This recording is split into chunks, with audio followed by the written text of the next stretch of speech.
So welcome again, everybody. It's nice to have everyone. I was saying that we call this session the clarity sessions because when we started, we began to realize how just the idea of knowledge, just having some sort of knowledge in a few areas of your life, how we can take you to places that even you've never imagined. And so if there's some sort of confusion in a particular place, just being able to be clear on what you want to do, it's what can take you. I've had the session, I think, every 2 years ago, or maybe more. And what we've done at least every month, we've not had it for every month, but we've tried to keep it at least every month, is to bring people that we think have the experience, have life, and can just share something about the session. But for us, we say that it's a series to help millennials and everyone generally to get the clarity that not only strengthens confidence and but also like give them capabilities and equip them to go all out in pursuit of their dreams.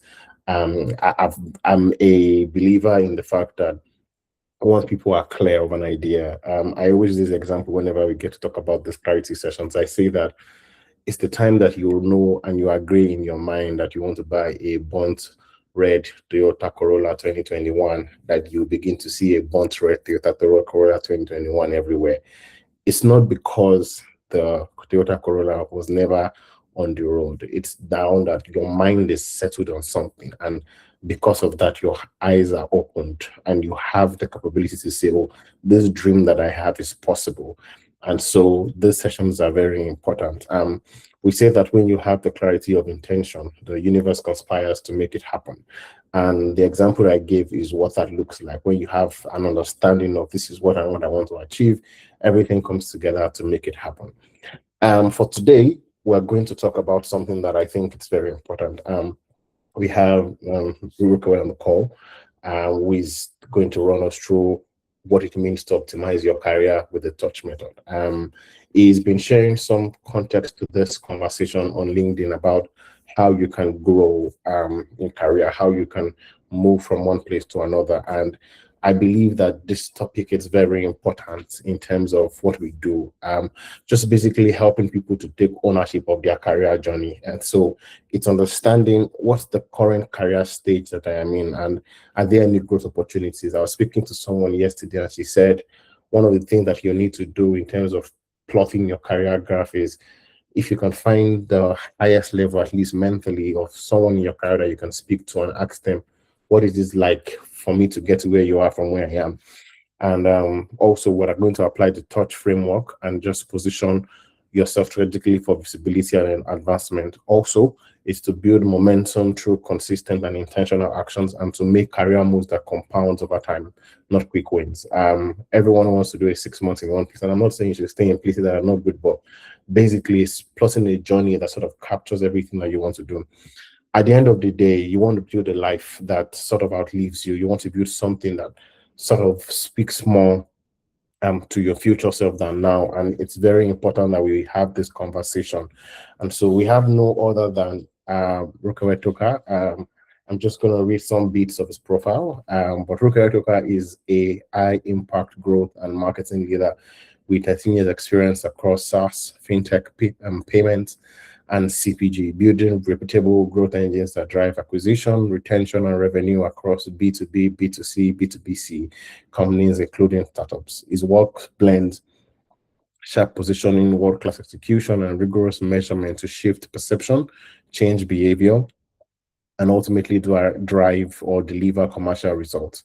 The career highlights, like I've said earlier, is from Nestle, Maggie to Visa and Remitly as well. And I think he's been nominated for Future Africa Award. He's also a top influencer in the influencer in payments and also one of the top 10 marketing managers in Nigeria. So without any further ado, let's welcome Rukawe as he takes us in the session. So I'm just going to stop sharing and just hand over to him. Thank you. Hello, everyone. And thank you, Oluwa Nifemi. You gave me permission to call you Nifemi. Yeah, thank you so much for this platform. I see a lot of will I say synergy or similarity in the way we think or approach this subject. Yes, I'm also a very strong believer in gaining clarity. Once you are clear, you have a better direction, right? And the touch framework that I created is really from the word touch, and we all know what a touch does. A touch lights your path, right? You want to go from point A to point B, it's dark everywhere. You need some form of light, and light brings clarity, right? So it really resonates with me. The clarity sessions resonate with me, the objectives, the goals, they resonate with me. And what I'm going to share, I think is very much aligned. Yes, so thank you once again for the opportunity. I guess let me start with a little story. Yeah, so what I'm going to be sharing with everyone today is a framework I created called the Touch Framework, TORCH. Every letter of the Touch Framework stands for something very important that applies to your career and your life in one way or the other, right? Each letter is open to more interpretation based on how it lands with you, but I'm going to speak to each letter from my perspective, from my learnings, and all of that, right? I think I coined the touch framework sometime around 2022 or 2023, but I never documented it. I documented it in April 2023, and you can count how many years this is actually April 2024, right? And we're having this conversation. Yeah, so it's also very special to me because I tend to record times and seasons and all of that, right? So I think I was going through a kind of rough patch in my career at the time, and I was asking myself some very important questions, right? I had to ask myself again, what's my purpose? Who am I? Why do I do what I do? You know, what's within my control? What's outside my control? And all of that gave birth to these principles that I've created. So touch, TORCH, the T stands for take control. The O stands for out with the old, in with the new. The letter R stands for reach for your highest potential. The letter C stands for change. I believe everyone must change something internally inside of them before they can see something changing in their environment or externally. Yeah, and we'll dive deep into that. But this is very, very important for Nigerians specifically, because a lot of Nigerians tend to blame the environment, blame the government, we blame our boss. But the truth is, the power lies with you.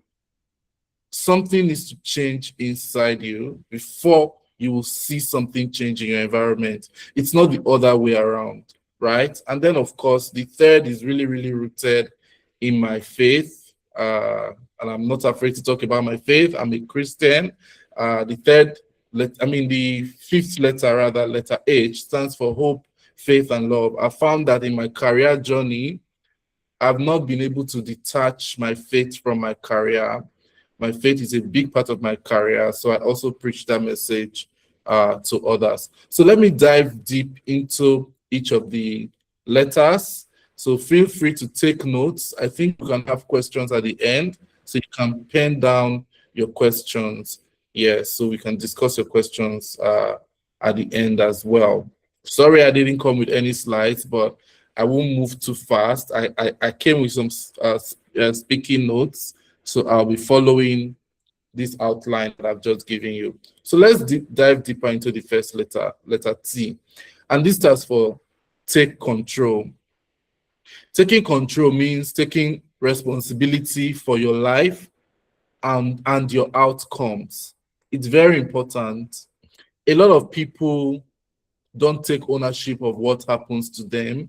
They think that they're a victim of their situation or a victim of their circumstance, right? They think that, oh, well, I was born without a silver spoon. that's why my life is messed up. Or my papa no be Dangote, therefore I can't achieve X, Y, or Z, right? But in my observation and in my own life, I've seen that taking responsibility and taking control is a big changer, is a big game changer, rather. Taking control means choosing to have high agency. You say, if this thing is going to change, I'm going to be a part of the change, not let me sit back and wait for it to change so I can enjoy the benefits, right? Taking control also means owning your decisions and making your decisions. A lot of people struggle with making decisions. They can't make decisions. You'll be so shocked. They would ask for everybody's opinion and, you know, create confusion in that process. Or for some people, is the fear of making mistakes. Oh, I don't want to make mistake. I don't want this thing to go wrong. Hello, it's all a part of life. Some things must go wrong for you to learn. I once worked with a line manager and he told me, you need to make your decisions and die with your decision, if I can put it that way, right? So knowing that the decision you're making may not be perfect, but owning it, it's yours. It's part of what makes you, you. So in order to take control, you must avoid outsourcing your decisions to your boss, to the economy, you know, saying, okay, let things get a little bit better before I start my MBA. Or I'm earning 500,000 naira now. I need to earn 1 million naira first before I start my MBA. You will never start, right? And then also, you cannot outsource your decisions to your parents at a certain age, right? From 0 to 18, your parents were there for you. They made decisions for you. At a certain stage in your adult, you know, journey in life, you need to make your own decisions and stop outsourcing those decisions to, you know, those motherly figures or fatherly figures out there, because you are the one who's going to experience whatever outcome that decision makes, and that decision leads to, rather. And then, of course, some outsource to their team and to timing, like I mentioned before. If you really want to take control, you must avoid or outgrow that stage where you're always outsourcing your decisions. You must make your decisions knowing fully well that no decision is perfect, and also with the flexibility to change your mind in future when you can see, you know, clear evidence that, okay, this is not, you know, really the way to go. This is the other way to go. But what I'm really hinting at, or what I really want to buttress, is that you must be in the driver's seat. It must be your decision. You must be the one making that decision and, you know, running with it. Taking control is also a discipline. There's a thin line between somebody who says they didn't give me this opportunity versus the one who says, oh, well, they didn't give me that opportunity, but I did X, Y, Z. Right? Instead of just surrendering yourself to the circumstance, you think creatively and you come up with something you can control, or you come up with your own version of what you want, right? If you've been applying for jobs for a very long time, say 2 months, 3 months, nothing is coming through, you look for something else. You could decide to volunteer, or you could even decide to launch a business, depending on how courageous you are, rather than waiting on and on and on and on, and, you know, getting frustrated in the process, right? And then we are in a clarity session, right? Some will say, I'm waiting for clarity before I make that decision, while others will say, oh, I'm creating that clarity. There's a tiny difference. One is waiting for somebody else to bring clarity to them, to explain things to them, while the other one is being proactive and doing the research themselves, right? Seeking so that they can find that which they want. There's also another set of people who say, well, this thing is bad, someone else will fix it. But there's another set of people who will say, well, this thing is bad, I am going to fix it, or at least I'm going to start fixing it. Maybe on my journey of fixing it, I'm going to connect with others who have certain skills to make it better, right? It's really taking control, is really taking ownership, standing in your own authority and in your own power, basically, rather than waiting for one Messiah to fall from heaven and come and save you, right? If you choose that path of just waiting for somebody to come and save you, you will wait for a very long time. You know, it will lead to a lot of frustration, right? There are also some highlights for those in early career and those, you know, later in their careers. By early careers, I usually mean like 0 to 5 years. You know, taking control could mean owning your learning journey. I've heard of people who will say, well, I'm not going to pay for that training. My company must pay. Then you're not ready to take control of your career, because if you pay for that training, you're investing in yourself. Rather than sitting there in that role for 2-3 years, no training, waiting for the company to approve budget. And we all know how the economy is right now, not just in Nigeria, but across the world, right? So it's about owning your learning, investing in your learning, asking questions, things you don't understand. Don't wait for somebody to figure out that you don't understand it. Rather, ask questions, right? Seek feedback as well. You've done something, you've delivered something at work. Ask your line manager, ask your colleagues, what did you guys think about this? What could I have done better, right? And then also being reliable. That's something that can really help you take control of your career at an early stage. And you can only be reliable by honing on a certain set of skills. It could be one skill, it could be a set of skills. Look around you. What are those things that you are, will I say, passionate about, that you see yourself gravitating towards in terms of your strength? And then you need to build your skill around that and make sure those around you know that you have that skill, and you can be that point of contact when it comes to that skill. You can be the champion of that skill or the point person for that skill, right? It's also about doing the work before opportunity shows up. A lot of people say they hate work. You know, some people will say, I've forgotten the phrase, but it's around government work. You don't carry it on your head, you carry it on your shoulder and all of that, right?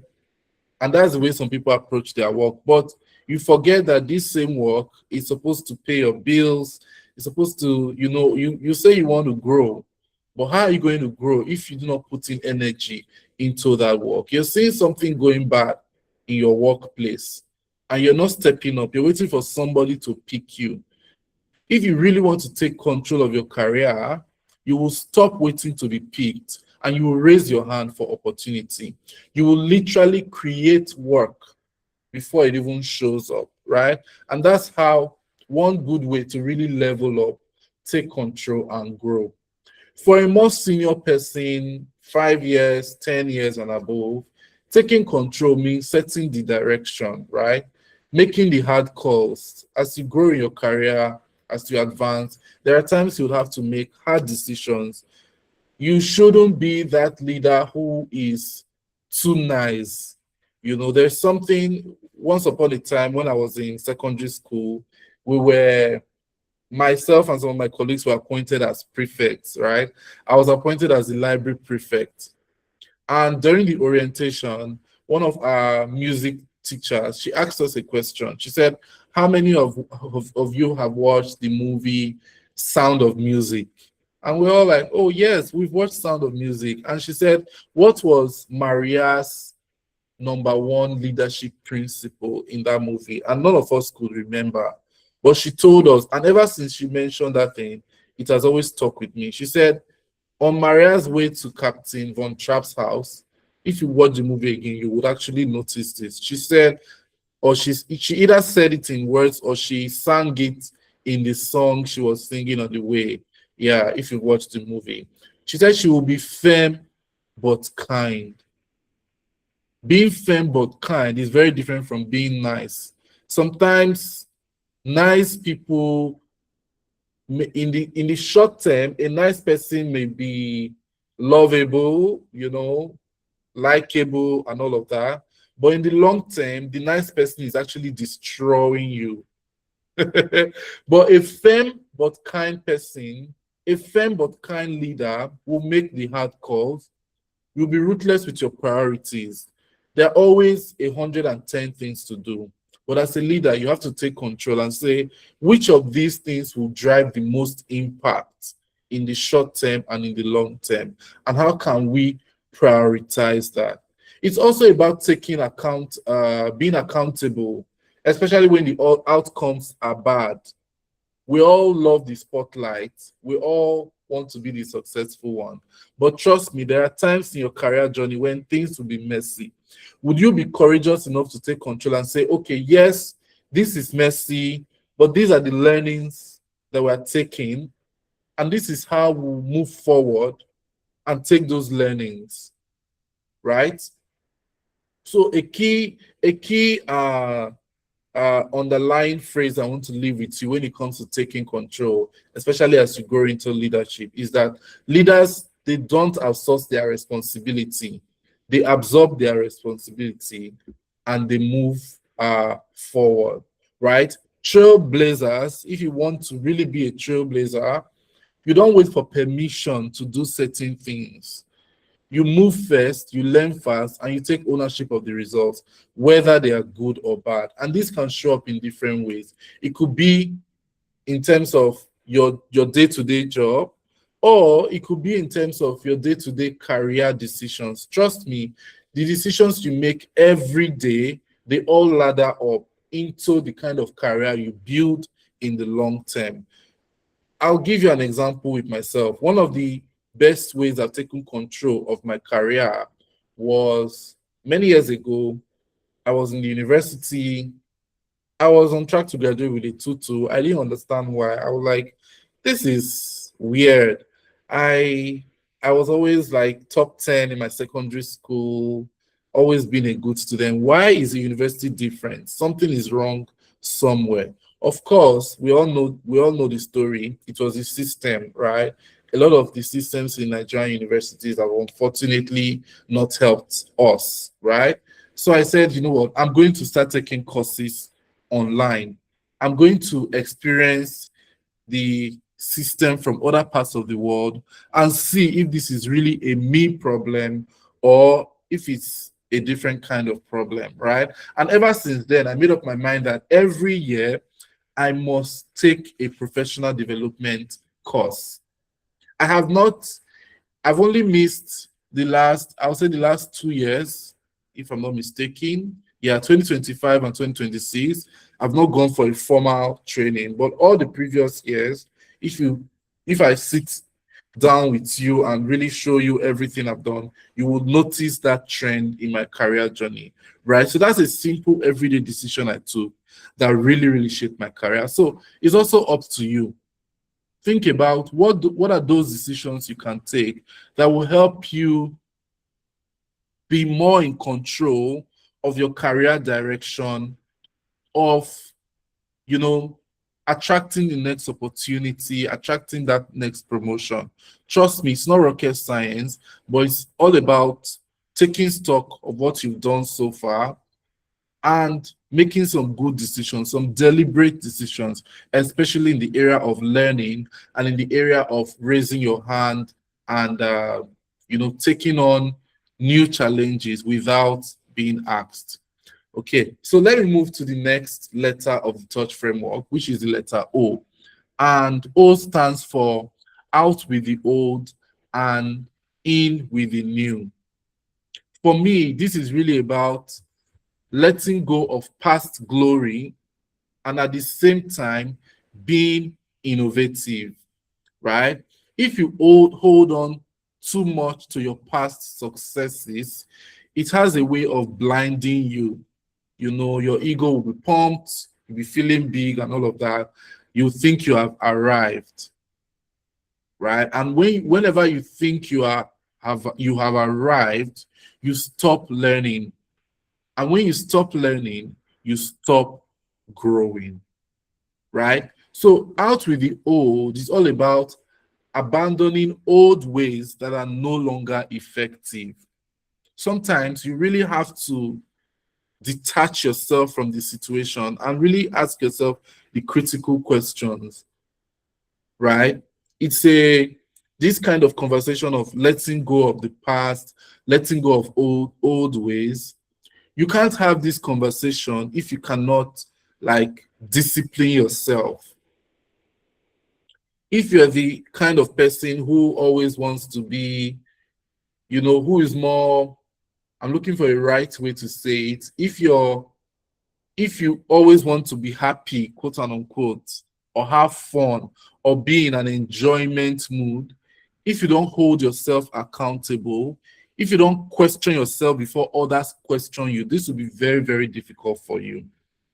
Because it's about having an honest conversation with yourself. Okay, I've been doing things this way, but is this still the most effective way to do this thing?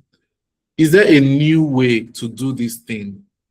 Oh, I did it this way and I got an award 10 years ago. Is this method still the right method to use? You know, I create decks. I've been creating PowerPoints this way since I joined the company 5 years ago. And I'm still creating PowerPoints this way. I'm still, you know, it's still the same font. It's still the same boxes. This, you know, this letter O demands that you ask yourself critically this question: is this method I'm using, is it still effective? You know, you can double click on different areas of your life where you've probably established some habits, you know, where some of your habits have caked, if I can put it that way, right? And really ask yourself, is this still working? You know, trust me, you don't want to be the person that says, we've always done it this way.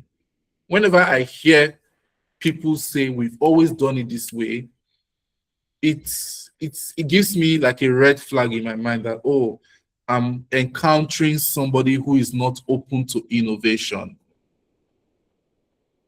We've always done it this way has kept a lot of people stuck in one position, in one point in their career, in one point in their life.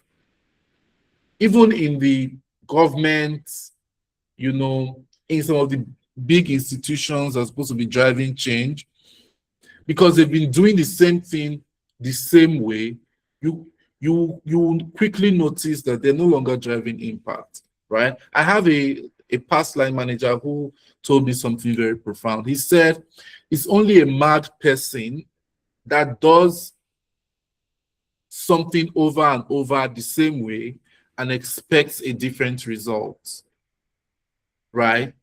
The world does not reward loyalty to old habits.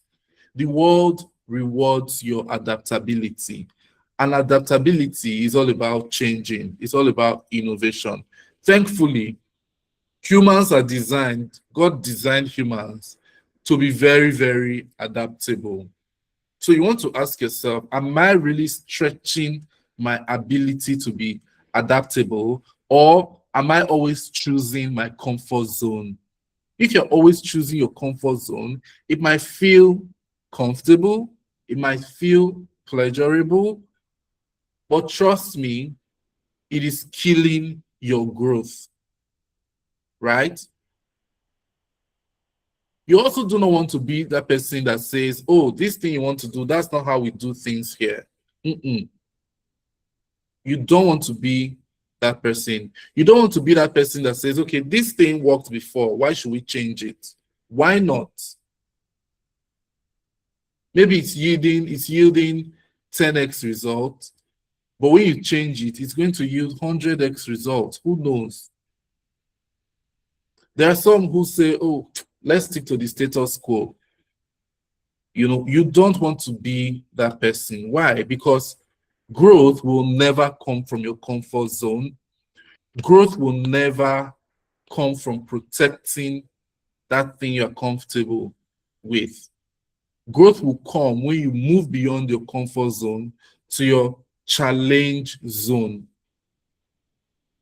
right? And it's always better when you push yourself into your zone of challenge than when you let a situation of life push you into an uncomfortable zone. By then, you will not be prepared, and your chances of survival will be much lower, right? So growth comes from being willing to say that version of me, that version of our process, you know, it served us then. The way I did things 10 years ago, it served me then. The way I built my decks 3 years ago, it was fine. But now that way won't serve me. I need to find new ways. Maybe I need to use AI, you know, or I only know how to build decks on PowerPoint. I've never used Google Slide, and I'm not even bothering to learn about Google Slides, right? I need to push myself to learn new ways, new methods, because it has a way of strengthening you and building sustainability into your career journey. So if you're early in your career,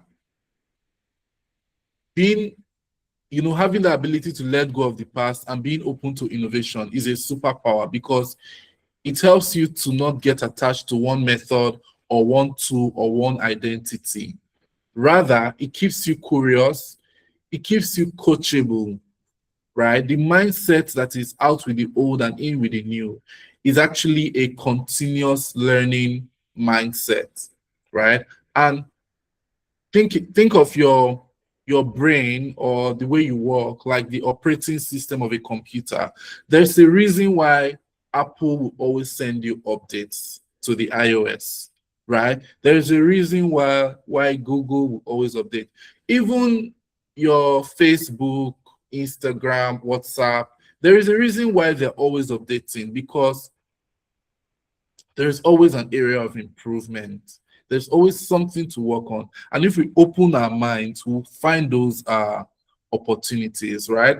If you're a leader on this call, the implication for you is that you need to be the one who creates a culture where people can challenge the old way of doing things without fear, right? Because transformation doesn't happen when we all agree with each other.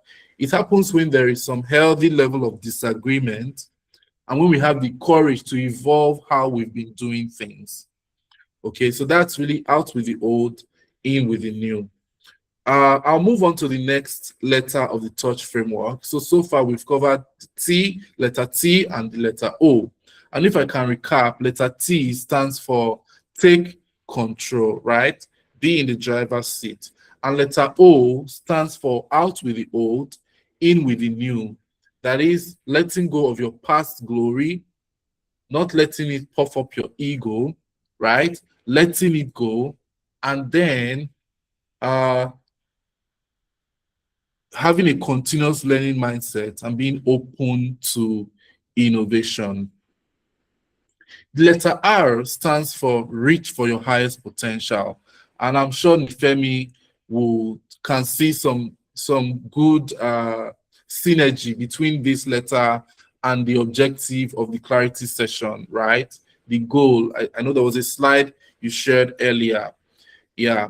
So reaching for your highest potential, for me, this really came from, if you've learned about Maslow's hierarchy of needs, you would realize that the topmost need every human being has is that striving for their highest potential.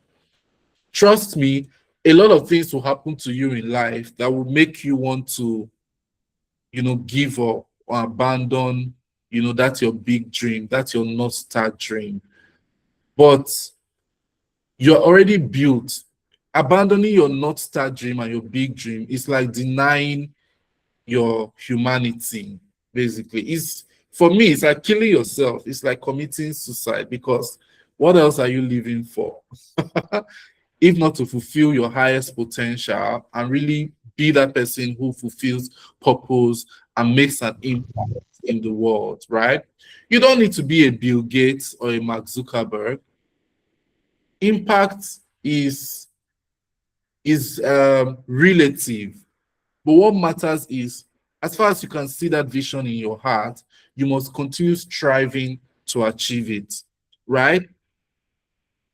So many people, they shrink as they advance in age, advance in career, not because they lack talent, but because they listen too hard to noise. What do I mean by noise? I mean negative feedback, people laughing at you. You want to play football without your K leg, and because of that, you say, "Oh, I'm not playing football again. They said I have K leg."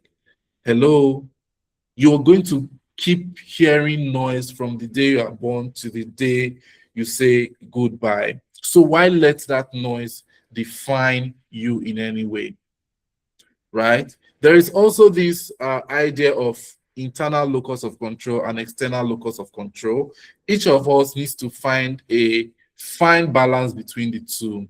So there are some people who are highly controlled by what other people say, what's in the environment, right? And then there are some people who are highly controlled from an internal perspective, their dreams, their visions, their goals, right?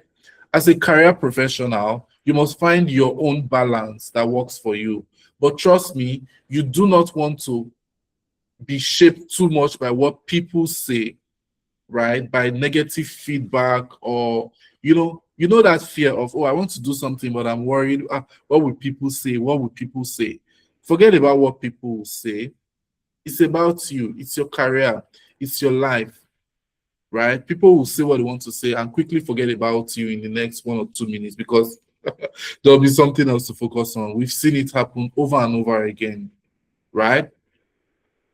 Reaching for your highest potential, it also means being relentless about becoming excellent at what you do. Now, a lot of people have a misconception. They say, oh, I won't blow, I won't blow. But it's not about blowing, right? It's about the value you can create. It's the value you create from what you do that translates into the kind of income you can generate. If you start chasing income, you're going to make a lot of mistakes. You're going to make a lot of wrong decisions, right? But if you chase value, you're going to have a different narrative. And chasing value has to do with becoming excellent at what you do. And I'm pretty sure everybody on this call knows the meaning of excellence. Do you really sit down to check your work and ask yourself, am I delivering the best in this area? Your line manager gives you an assignment, says it should be delivered by 2 p.m. Do you deliver it by 2 p.m. or do you deliver it by 6 p.m.? Or do you wait for them to chase you before you deliver? That's not excellence, right? Excellence is not also a difficult thing. Excellence is actually very easy. Excellence is easier than mediocrity, trust me. Some people, they say, oh, well, in Nigeria, 1 + 1 is not 2.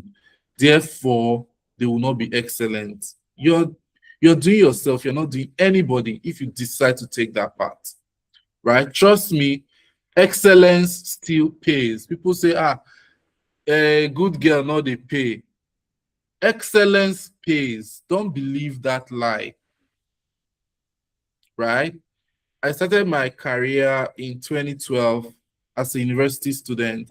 I was studying medical biochemistry, and I think we were experiencing a very long strike. And I said, you know what, let me look for something to make money. I kept researching. Thank God I was broke. a lot of people would have probably scammed me with those online courses, those get rich quick schemes. But I never had money to pay them for their course, so they couldn't scam me. But I eventually found my way to social media marketing, and I reached out to somebody in my network and said, I want to volunteer for them. And they were amazed. They were like, this thing you want to do for free, there is value to it, and I'm going to pay you. And that was the light bulb in my head. I was like, so somebody can pay me. My first salary was 10,000 naira around 2012, 10,000 naira per month, So somebody can pay me this. I need to step up. I started taking courses and using that person's company as my practicing, my platform to practice what I was learning, right? And to be excellent, right? And by the grace of God, we are here today, the rest is history, basically, right? And by the grace of God, too, I've not had to cut corners. I've not had to bribe anybody to make an income, to grow, and to become, recognized to some extent nationally and globally. So trust me, excellence is the real deal. Excellence pays. And it's not about anybody noticing your excellence. It's for you. Because when you are excellent, nobody can take it from you. It gives you, there's a different kind of confidence that comes when you are excellent, when you know your onion. It takes time, it takes effort, but it's one of the best strategies I can give you, right? You don't need to be excellent because you want people to applaud you, or you want to prove a point, or because you want to win some awards. No. You need to be excellent because you have a gift. Everybody has a gift. And excellence is about honing that gift, refining that gift, and making the best of it rather than wasting it, right? In order to be excellent too, you must work on your mindset. Excellence is not about competition. You're not competing with anybody. You're not competing with your classmates. You don't have mates. You don't have peers, quote and unquote, when it comes to excellence. It's you versus the old version of you. It's you versus that version of you when you're tired, or that discouraged version of you, or the distracted or lazy version of you, right? When you're striving for excellence, some people will notice, and some people will talk down on your excellence. Some people will doubt you, right? They'll tell you they'll project their fears onto you. Oh, you want to study cybersecurity and you're already 35. What are you struggling for? Your life is already over. Or you want to study medicine and you're already 60. Your life is over. But you can't let their opinions become a prison that you stay in. Because at the end of the day, it's your life. It's not their life. So reaching for your highest potential will require you to really be ruthless. You won't see immediate results, so I'm not promising you immediate results, but I'm promising you that this has worked for me for over 13 years. And if you give it time, it's going to work for you, right? Dialing back to people who will talk. Of course, feedback is a gift, but not every feedback is worth taking in. So you need to develop a filter where you take the feedback that makes you better and you drop everything else that makes you smaller, right? 3 key nuggets I would leave with you when it comes to reaching for your highest potential. 1, you need to pick your craft. What do I want to do? A lot of us are jack of all trades, right? But you need to zoom in and really focus. At least master 1 or 2 things and build your strength there before you start spreading out, right? If you spread yourself too thin, you will be a master of nothing. So pick a craft. What skill? Oh, it's marketing. I want to become a world-class marketing professional in the next 5 to 10 years. And you focus on that. You do all the study you need to do. You know, even if you're working, you think you're working in a local company, it's not a multinational or it's a startup, it doesn't matter. World class is world class. Right there where you are, you can make something beautiful out of that present situation, right? Of course, you need to practice as you learn, as you hone your skill. You must practice and you must be intentional with every step you take. And then, last but not the least, they say measure what you treasure. If you treasure something, you're going to measure it, right? So track your growth. Always gauge yourself, against where you were 1 year ago, 6 months ago, 3 months ago. Not against someone else, but against yourself, because you're not competing with people. You are rather building incremental growth, right, on where you were before. And last but not the least, remember that your future is not waiting for you to feel confident. It is waiting for you to stay committed to your goal. Okay, so let me move on. I know time is fast spent. The fourth letter, rather, not the third letter. So we've looked at letter T, which stands for take control. O, which stands for out with the old, in with the new. Letter R, which stands for reach for your highest potential. Now we're going to look at letter C, which stands for change. We all need to change our behavior, our mindset, and actions before the situation around us can change, because it all begins with you. It all begins with yourself, your self-leadership. You can't control other people, no matter how controlling you are. You can't control other people. You can only control yourself. A lot of people, they want a new outcome with the same old habits. They've been doing the same thing over and over and over, and they want a new result. How is that going to work? Some, they want a better job, but they've not even put in more effort in their current job. Some want better results, but they're still making the same excuses. Right? A lot of people are great at wishing. I wish this, I wish that, I wish this, I wish that. But growth does not respond to wishes. Growth responds to ownership. And in order to bring this letter C alive in your everyday life, you really want to focus on developing a growth mindset. I spoke about this earlier. A lot of Nigerians tend to complain about the economy or the government, blah, blah, blah, blah, blah, blah. There's a lot of negativity out there, negative attitude. But you need a positive attitude. I feel like this is one of the biggest opportunities for many Nigerians, that despite the challenges in the environment, how can I develop a positive attitude for my own good? Because you can complain from morning to evening. Trust me, it's affecting you, not the next person, not that person sitting in that government seat. So how can I create a positive attitude in my environment? Trust me, life is not perfect anywhere. Even in the Canada and the UK and the US that everybody wants to jackpot, life is not perfect there as well.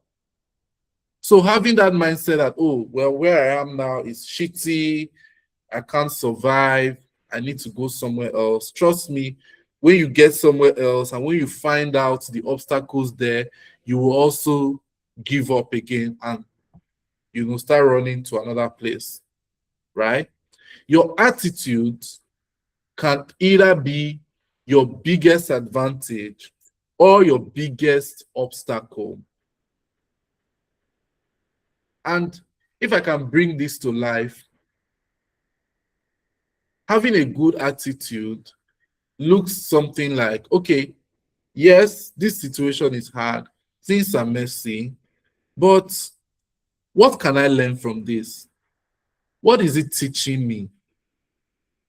You know, I personally went through a rough patch recently. It was of no fault of mine, like zero fault of mine. I didn't do anything wrong. But like, I still had to sit myself down and ask myself, Rukewe, you want this situation to change. What needs to change about you? What do you need to learn from this situation, even though it's not your fault? Right? One of my, will I say, one of the people I admire, her name is Juliet Ehimwan, the former director of Google. If you've ever attended some of her sessions, you would have heard her tell a story of two bricklayers. The two bricklayers were working on a cathedral, right? They were laying the building blocks for a cathedral. One of them was looking very frustrated and he was asked, what are you doing? Oh, I'm laying blocks. This is so stressful. The second one was asked the same question, what are you doing? And you know what he said? He said, I'm laying the foundation for the biggest cathedral in the city. Do you think both of them were not going through the same stress? It's not the same sun that is hitting both of them. It's not the same cement and concrete that both of them are carrying. But one of them chose to have a more positive attitude. So if you were the boss or you were the architect in charge of that building and you just needed somebody to elevate for one reason or the other, and you were actually asking that question to, try to gauge, who should I upgrade or who should I, maybe increase his pay or something, I'm sure everybody will pick the second person. And that's what attitude is all about. It's not really about denying the reality, but being conscious about your reaction, to the reality and how you use it for your advantage, knowing fully well that it all begins with you, no matter what. It still begins with you, right? It could also look like having a positive attitude could also look like, well, this situation is frustrating, but what can I control? It's not everything that will be within your control, but trust me, some things are within your control. It could be your reaction to the situation. It could be the decisions you make, right? And then I'm sure you've also heard about the glass half full mindset. People with more positive attitude will tend to see the glass as half full rather than as half empty, right? So to wrap this letter C up, I want to tell you that your situation, whatever situation you are in, it will not change until you change. Your situation will rarely change before you do. A lot of people miss that and they miss it. Always remember, whenever you need something to change in your situation, it's a signal that something needs to change inside you before that situation will change, right? And it could be little things, changing your attitude, being more grateful, decreasing the complaints and all of that, right?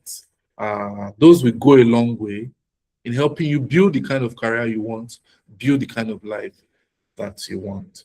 So let me wrap it up with the last letter, which stands for hope, faith, and love, letter H.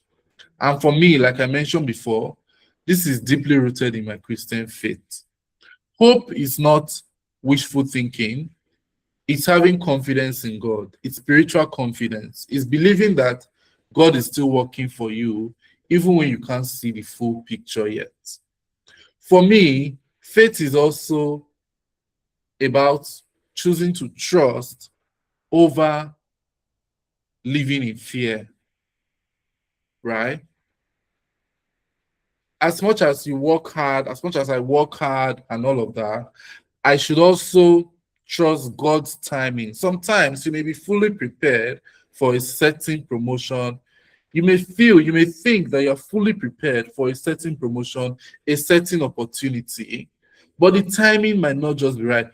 You might go into it and to become a total disaster. You never know. Right? I don't know if you've ever experienced, and I've experienced this a lot of times in my life, where I want something, I can feel I'm ready, I go for it, but I don't get it. And then I take a step back, I continue my journey, continue my learning, and it comes back to me on a platter of gold in a very easy way.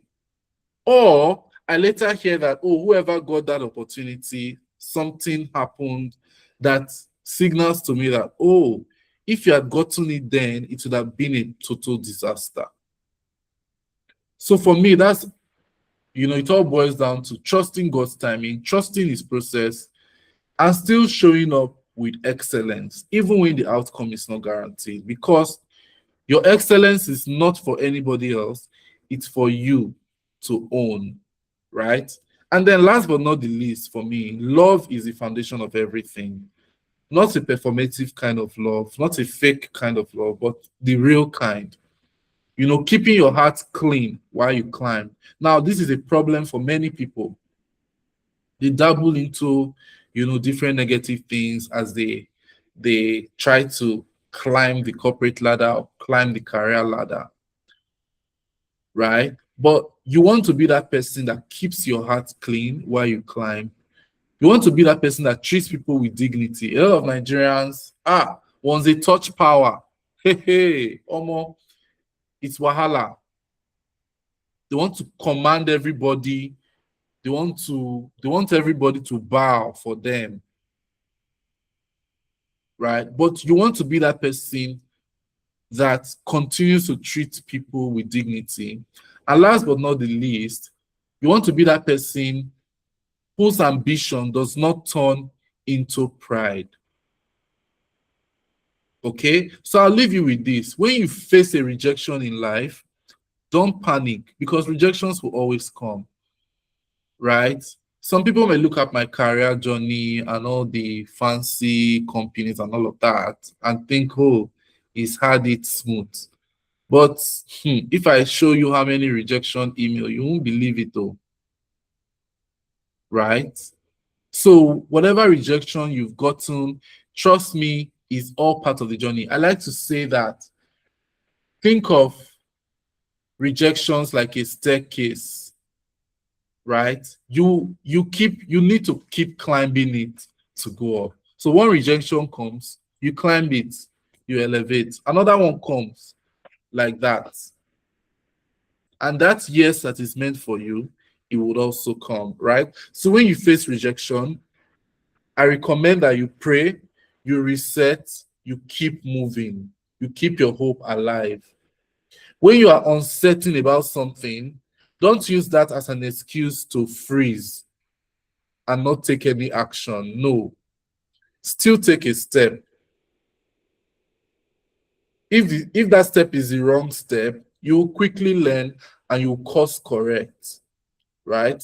And then whenever you face pressure, when you are under pressure, don't let it turn you into a harsh, horrible person, especially for leaders on the call, because leaders tend to face a lot of pressure, right? You want to be that person that stays kind, stays honest, and stays human.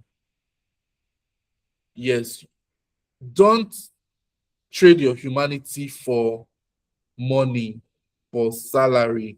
It's a big problem in this corporate world.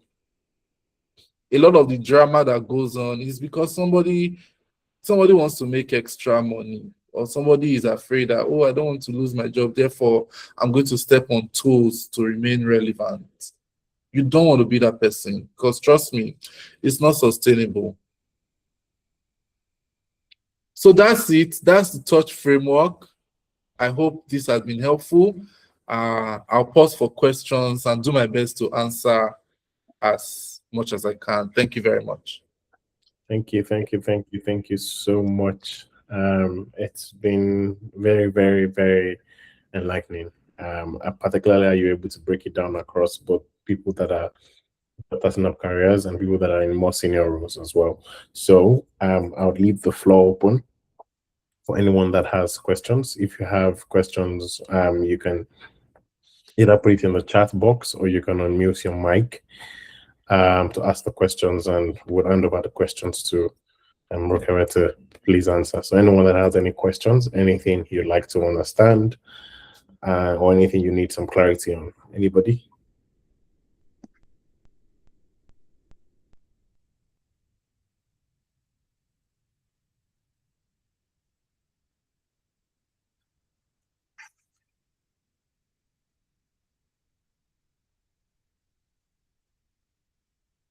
Is this a sign that it's been very clear? I think you did take your time to explain everything. Okay, I think there's one hand up. Okay. Yeah. Please go ahead. Hi, Rukere. Thank you so much for the talk today. It has been very insightful. I've followed you for many years on LinkedIn. And yes, you are right. It's always been a wonder to me that how is this guy able to achieve a lot of things he's doing in the marketing space, working with these big organizations. And of course, I've seen this a LinkedIn post you've done in the past where you said that a lot of people think that because you've worked with a lot of multinationals, that people are that you've had it smooth in your career, but that you've actually had a lot of ups and downs. And I read that post, so it's interesting that you're mentioning it again. But um, I'm particularly interested in how you've been able to navigate in your career. How did you start out? And you mentioned about doing professional courses every year, which has helped you in your career journey. And I'm just wondering to myself, because I really want to, I want to be the best I can be within the marketing space.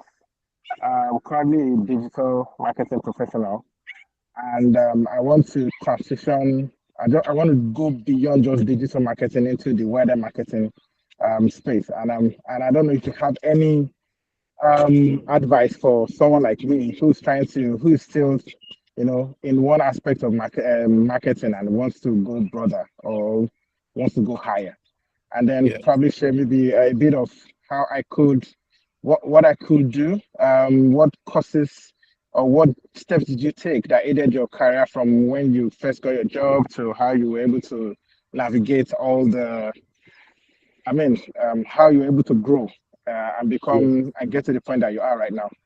Thank you. Thank you. Thank you so much, Odiame. Really, really grateful for your kind words. So one thing I would say, I think I've been in the same position with you at some point in my career, because I started my career in digital marketing as well, and I've been able to transition through different marketing functions. Yeah, of course, it was related to the kinds of opportunities that came to me. Very privileged. I also understand that some of the opportunities I've gotten in my journey are rare. And they don't, go to everyone, if I can put it that way. But some factors have been very critical. Networking has been very key for me, right? On every role that I work, I build good relationships, right? So a couple of the roles that I've worked in came in via recommendations from people that have worked with me before. In terms of that career transition, it's always good to learn ahead of where you're going, right? I wouldn't know where you are, but there was a key training I took that helped me transition from digital marketing to a broader marketing skill set. So I don't know if you've heard of Brand Management Academy. I used to post a lot about them on LinkedIn as well. So that was one program that I took that helped me to expand my horizon, if I can put it that way. You know, there's this saying that you don't know what you don't know. That's why I really recommend going for trainings, going for courses. So depending on where you are, you can start looking out for courses around strategic marketing management or brand management, right? Things like that. And basically grow from there. When you take the course, find a way to practicalize what you learn, right? It can either be a project, you can even create a fictitious company in your mind and create a 360-degree marketing plan for them. Or you can also look out for opportunities to volunteer if such opportunities exist, you know, where you are. You could also do it remotely.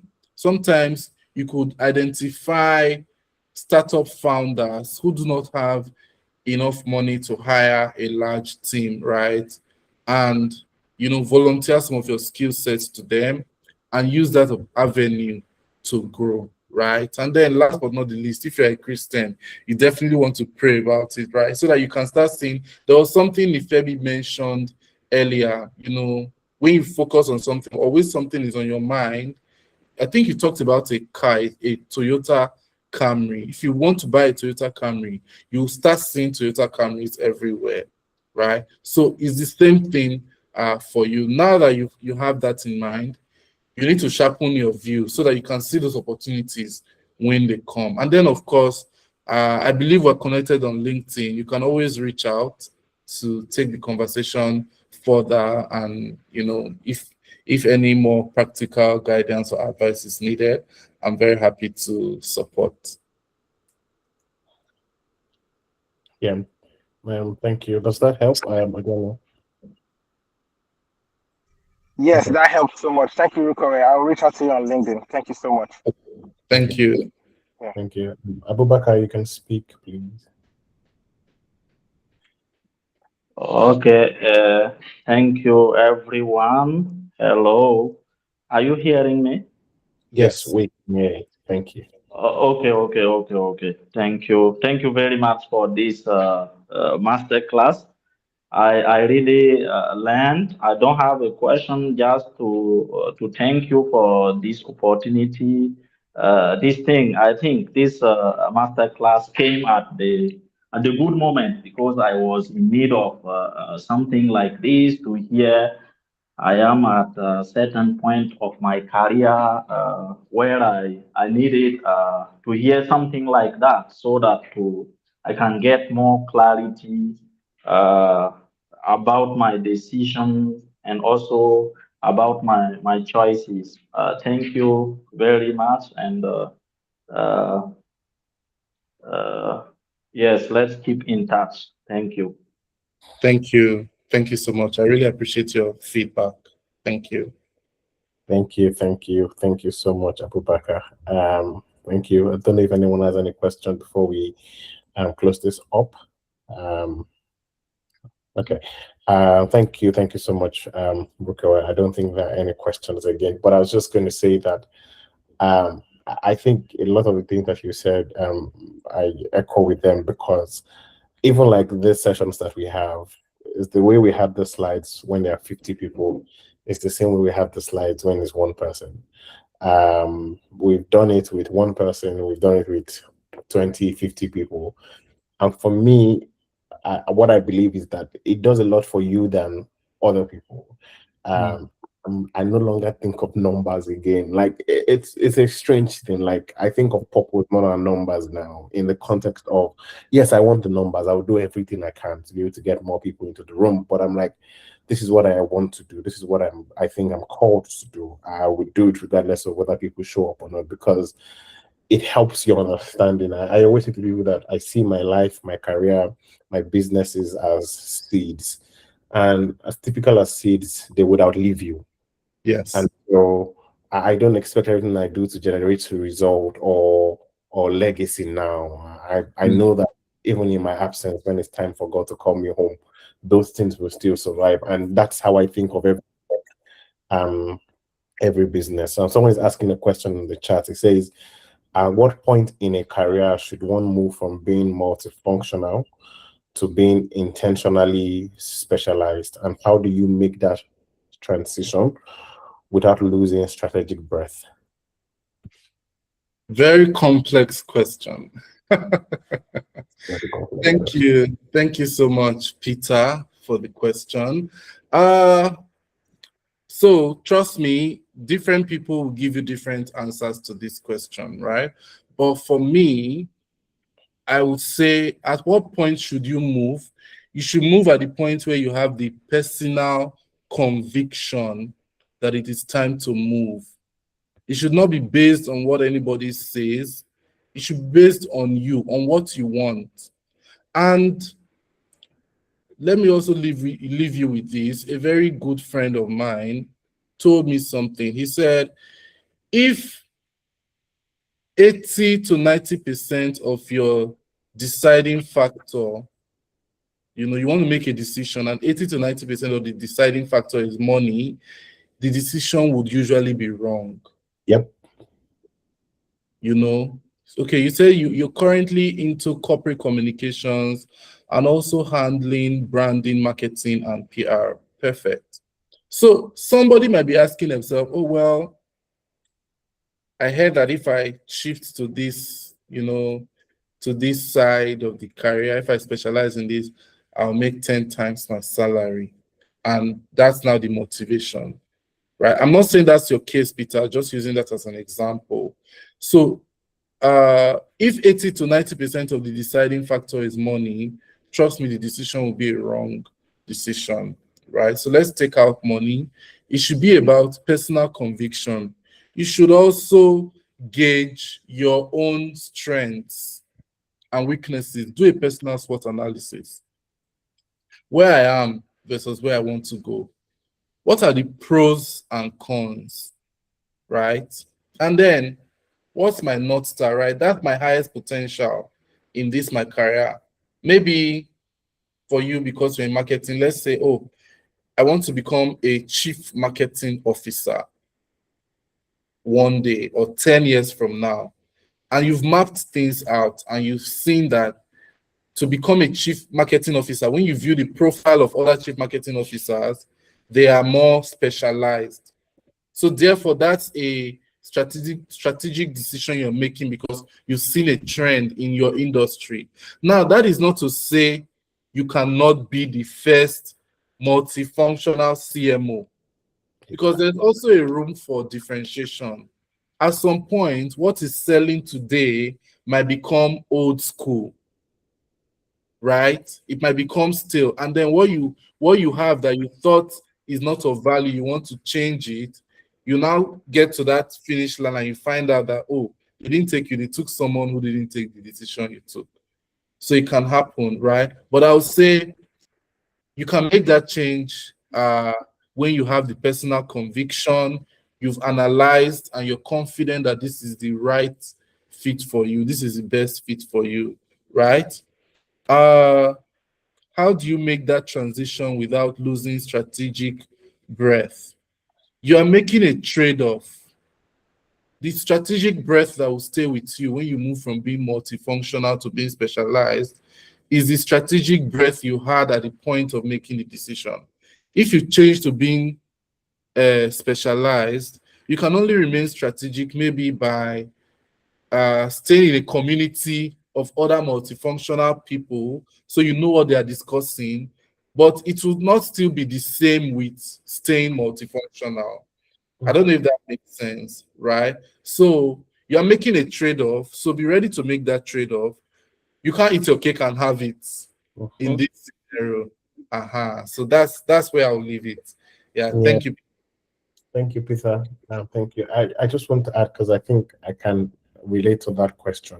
I started marketing in an agency, and for everyone that works in agencies, you know that everything, when you say any work, you do PR, you do marketing. I didn't have a marketing background. I studied economics in school. And for my master's, I did international business and strategy. So I didn't have a marketing background. I would always say I stumbled into marketing. My uncle was in an agency, and during NYC, he dragged me to come and do my PPA or whatever they call it there. And I loved it. I loved the bustle. I loved the hard work. I loved the ideas. But after I began to progress, I began to get tired of, like, it felt like we were all churning out the same ideas. Everyone was doing the same activation. Everyone was releasing, particularly in Nigeria.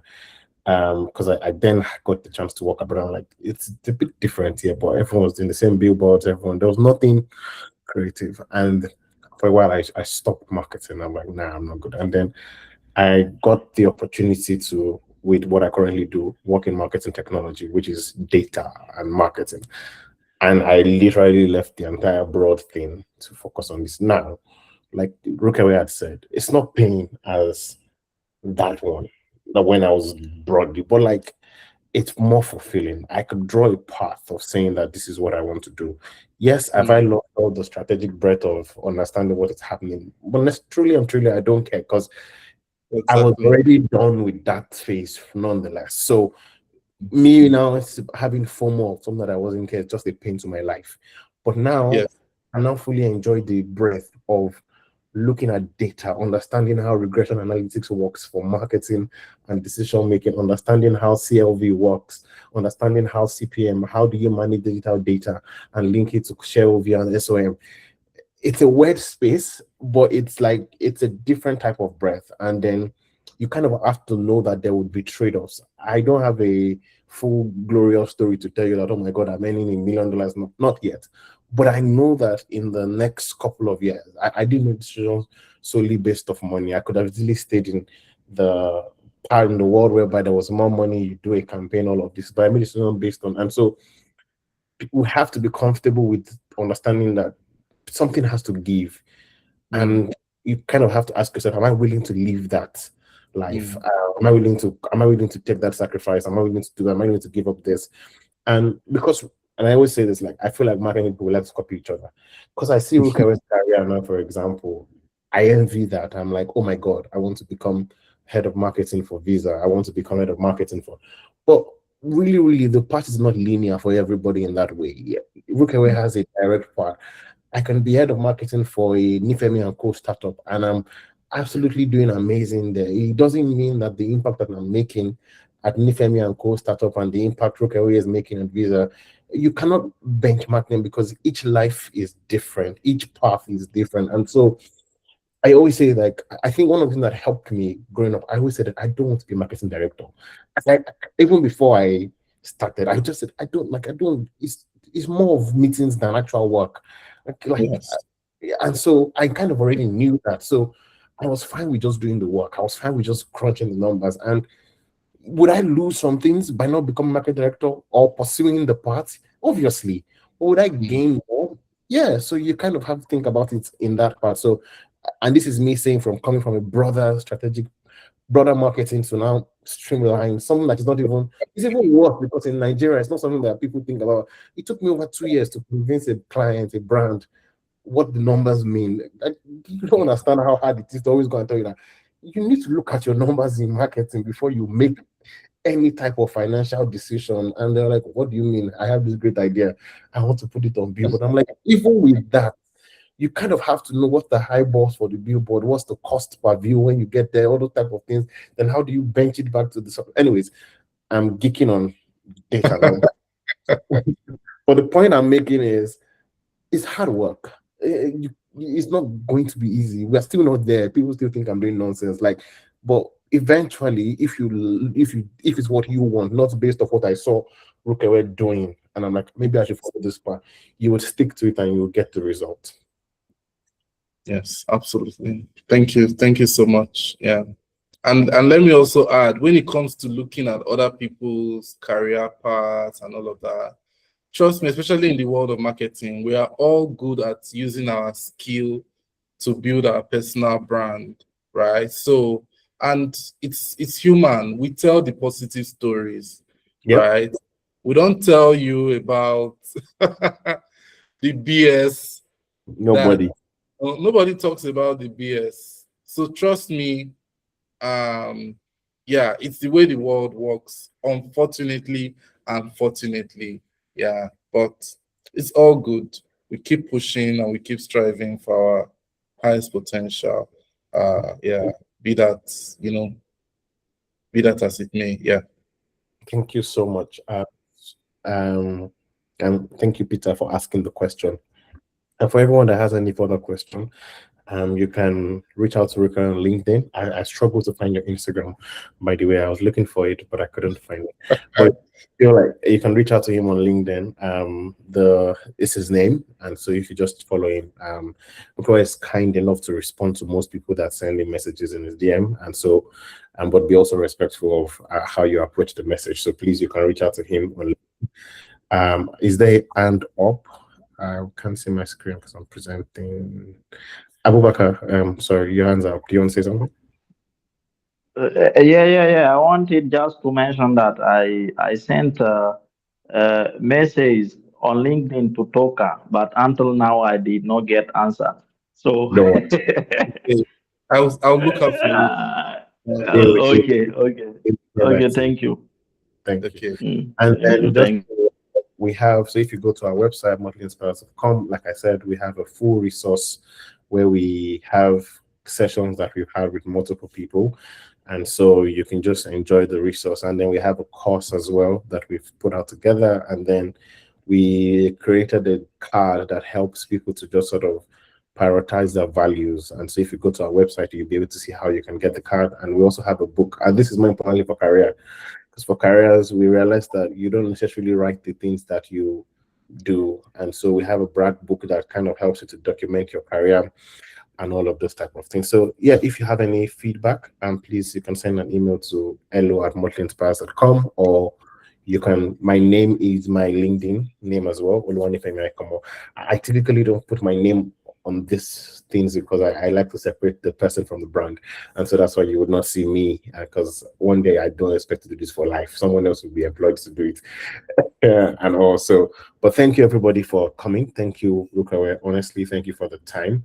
It was an amazing session. And thank you everybody as well for spending an hour and a half with us. It's a beautiful time. Thank you everybody, and have a beautiful weekend. God bless you.